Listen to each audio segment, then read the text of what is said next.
We are raised in a culture that worships the struggle.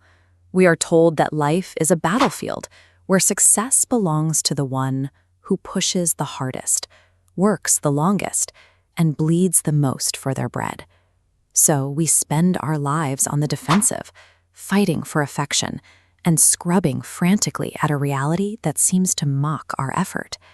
Yet the things we pursue with the most desperation, money, love, or power, often seem to flee at the same speed we chase them.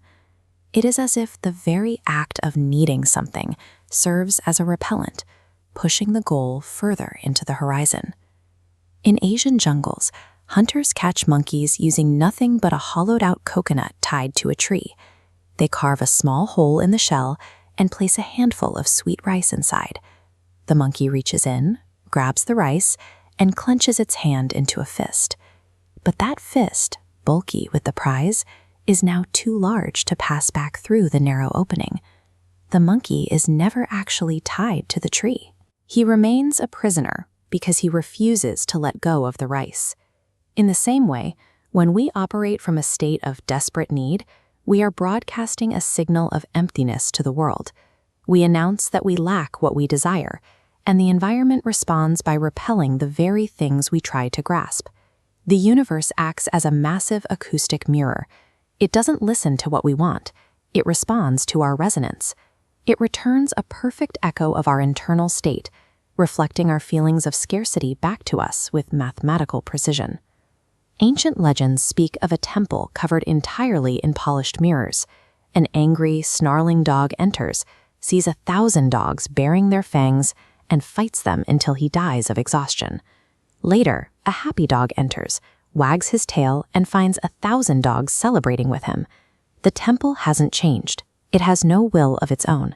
It is simply a neutral surface waiting for a projection. Trying to fix your life by manipulating other people or forcing business deals is like looking in a mirror, seeing a coal stain on your cheek, and trying to wash the glass. No matter how hard you scrub the reflection, the stain remains on your face. This is why standard positive thinking rarely works. Your intellect might repeat phrases about wealth, but if your chest is tight with the terror of debt, your body is emitting a signal that contradicts your words. You are a house divided, and the brain's logic is far too weak to move matter. The fabric of reality is deaf to the words of your mind. It reads only the gravitational weight of your nervous system. It captures the unconfessed fears and dominant emotions held in your body. And because those vibrations are denser and more powerful, the environment has no choice but to align with them. What we experience as daily reality is the condensed, material version of our most rooted internal state. We don't attract what we want, we attract what we are. Consider how a master butcher handles a massive ox. Most cooks hack at the carcass, dulling their knives against the bone and using brute force to tear through the meat. Their work is an exhausting battle of friction that leaves them depleted and their tools ruined. But the master observes the anatomy differently. He understands that even in the most solid beast, there are empty spaces, frictionless gaps between the joints. He slides his blade through the void, and the carcass disarms itself. His knife remains as sharp after 19 years as it was on the first day. Action in the material world is only effective when aligned with internal stillness. When you hit resistance in a project or a relationship, pushing harder is like striking the bone. By stepping back and finding internal alignment first, you identify the natural channels where the world is already willing to bend. Manifestation occurs not when we bend the world to our will through violence, but when we move through the empty spaces where there is no resistance to our presence.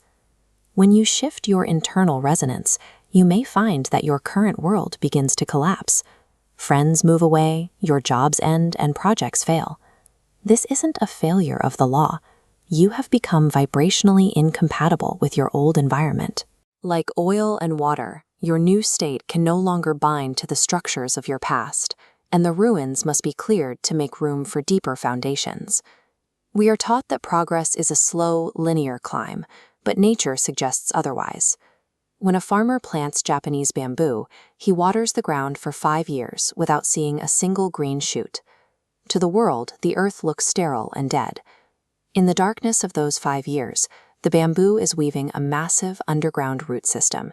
It is preparing its biological architecture to support the weight of its future. Once the root is set, the plant shoots 30 meters into the sky in just 6 weeks. This is why the seeker must adopt the identity of the monarch today. You cannot wait for the bank account to change before you feel secure. By embodying the calm and the breathing of the person who has already won, you force the material world to catch up to the signal you are already emitting.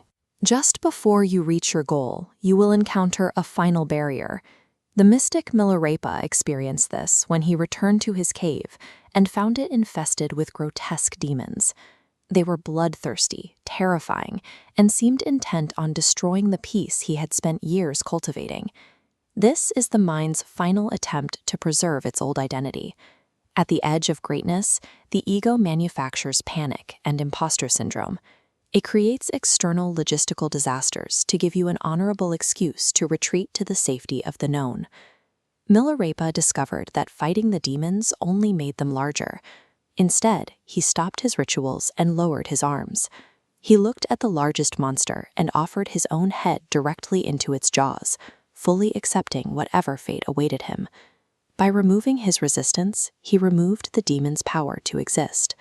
Fear is a projection that requires your opposition to remain solid. When you fully accept the worst-case scenario and walk into it with indifference, the mental image collapses, and the energy that was trapped in that panic is released back into your own being. Stop screaming at the mirror and start tuning the instrument of your own consciousness. When you stand in the certainty of your new state, the world around you has no choice but to adjust, reflecting the light you have finally learned to hold.